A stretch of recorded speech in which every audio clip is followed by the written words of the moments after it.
வணக்கம் நேர்களே. இன்றைய தினம் நிஃப்டி அப்வர்டு மொமெண்டம் 2வது நாளாக ஏறி 24,761 முடிவடைந்திருக்கிறது.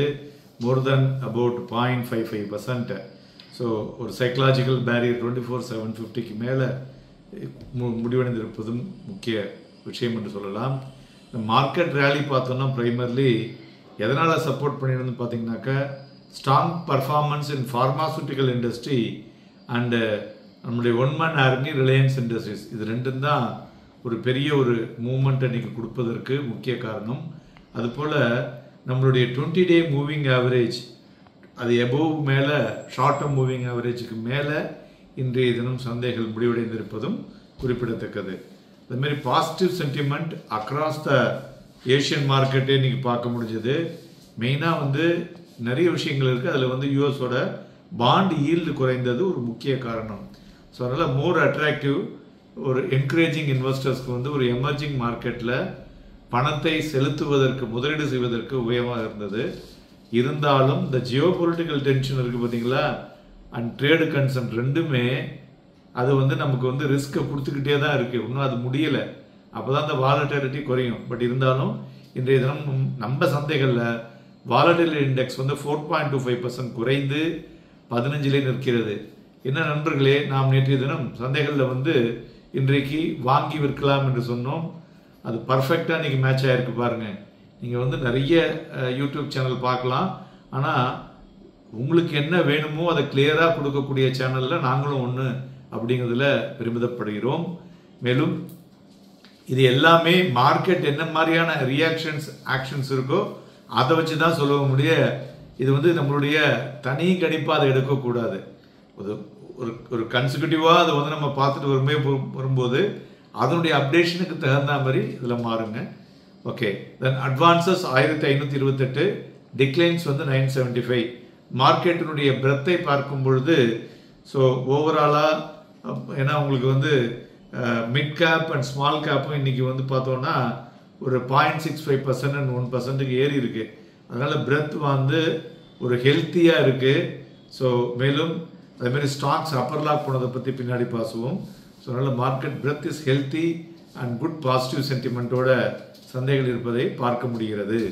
மேலும் சந்தைகளை பொறுத்தவரை செக்டார் வைஸ் பார்த்தோன்னா இன்றைக்கி ரியாலிட்டி செக்மெண்ட், நேற்றுக்கு சொன்னோம் இல்லையா, ரியாலிட்டி ஏன் இறங்குறதுன்னு தெரியல, ஆனால் 15 நாளாக ஏறி இருக்குன்னு. இன்றைக்கி ரியாலிட்டியில் மறுபடியும் ஒரு 1.75% ஏறி இருக்கு. அதேமாதிரி pharmaceutical performed very well. So Nifty pharma இண்டெக்ஸும் ஒரு 1.26% மேலே ஏறி இருக்கு. மேலும் கிட்டத்தட்ட 4 out of 13 மேஜர் செக்டரில் பார்க்கும்பொழுது என்டட் இந்த பாசிட்டிவ் டெரிட்டரியில் இன்றைக்கி முடிவடைந்திருக்கிறதை பார்க்க முடிகிறது. மேலும் இண்டிவிஜுவல் ஸ்டாக்ஸை பொறுத்தவரை பார்த்தோன்னா Eternal, doctor Reddy's lab, Jio financial services, Reliance industries, power grid, Bharti Airtel, BEL, Adani ports, Trent, Adani enterprises இவையெல்லாம் ஏறிய பங்குகள்.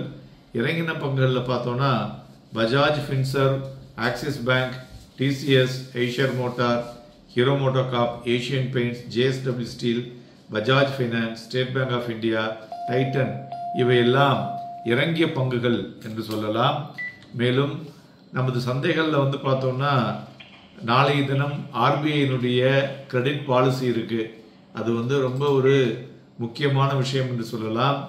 ஸோ அதனுடைய இம்பேக்ட் தகுந்த மாதிரி மார்க்கெட்டில் ஒரு ரியாக்ஷன்ஸ் இருக்கக்கூடும். அதேமாதிரி இன்றைக்கி இண்டிவிஜுவல் ஸ்டாக்ஸ் டாக்டர் ரெட்டி பார்த்தோன்னா கிட்டத்தட்ட ஒரு 3% இன் கொலாபரேஷன் ஆஃப் அல்வோடெக் ஒரு பயோசிமிலர் வெர்ஷனை கேன்சருக்கு கண்டுபிடிச்சிருக்காங்க. அதேமாதிரி ஜைடஸும் பார்த்தோன்னா 2.6% ஒரு பார்ட்னர்ஷிப் வித் ஏஜினஸ் கிளென்மார்க் ஃபார்மாவும் ஜம்ப்டு 4.7%. ஒரு ப்ராமிசிங் ஏர்லி ஸ்டேஜ் ஆஃப் அவங்களுடைய ட்ரையல் ரிசல்ட்ஸ் ஃபார் மைலோக்மா ட்ரக் அப்படின்னு சொல்லிட்டு, ப்ளஸ் நம்மளுடைய Reliance industries as usual. So அதனால் இதையெல்லாம் சேர்ந்து மார்க்கெட்டுக்கு ஒரு பெட்டர் கெயினை கொடுத்ததுன்னு சொல்லலாம். இதை தவிர வாரி எனர்ஜிஸ் அதுவும் ஒரு 3% ஏறி இருக்கு. தென் இண்டு சோலார் அதுவும் பார்த்தோன்னா ஏறி இருக்கு. தென் ஹெச்ஏஎல் ஷேர்ஸும் மார்க்கெட்டில் ஏறி இருக்கு. ஸோ இவையெல்லாம் மார்க்கெட்டுக்கு ஒரு பெட்டர் ஆக்ஷன்ஸை கொடுத்த பங்குகள் என்று சொல்லலாம். மேலும் நாளைய தினம் வாட் இஸ் த சீக்ரெட் இன்னைக்கு மார்க்கெட் ஏறியதுன்னு பார்த்தோம்னா ஆர்பிஐ ரேட் கட் ஹோப்ஸ் தான். Market expected 25 basis points with favourable projection of growth and inflation estimates. ரெண்டாவது பார்த்தோம்னா இன்ஃப்ளூயன்ஸ்டு சென்டிமெண்ட் இன் எமர்ஜிங் மார்க்கெட்ஸில் வந்து மெயினாக weakness in US bond and dollar ரெண்டுமே ஒரு கை கொடுத்ததுன்னு சொல்லலாம். மேலும் இந்தோ யூஎஸ் ட்ரேட் டீல் பார்த்தோம்னா ஒரு நியர் ஆகக்கூடிய கட்டம் வந்து விட்டது. ஸோ அதனால் அதுவும் வந்து பெட்டர் திங்ஸ். அதுமாரி இன்னைக்கு நம்மளுடைய ரூபாய் இந்திய ரூபாயினுடைய மதிப்பு இன்னைக்கு ரைஸ் ஆகிருக்கு. அதுவும் வந்து it is a good for us. Then favourable growth inflation dynamics, அதில் வந்து 9 ஸ்ட்ரக்சரல் டிரைவர்ஸ் பார்த்தோம்னா historically to positions India for sustained strong economic அப்படிங்கிற ஒரு விஷயத்தை கொடுத்திருப்பதும் மார்க்கெட்டுக்கு ஒரு பெட்டர் சென்டிமெண்ட் சொல்லலாம். ஸோ அதை வைத்து இந்த நியூ ஏஜ் ஸ்டாக்ஸ் பார்த்தீங்கன்னாக்கா அதுவும் வந்து பெட்டராக இருக்கக்கூடும் என்று எதிர்பார்க்கலாம்.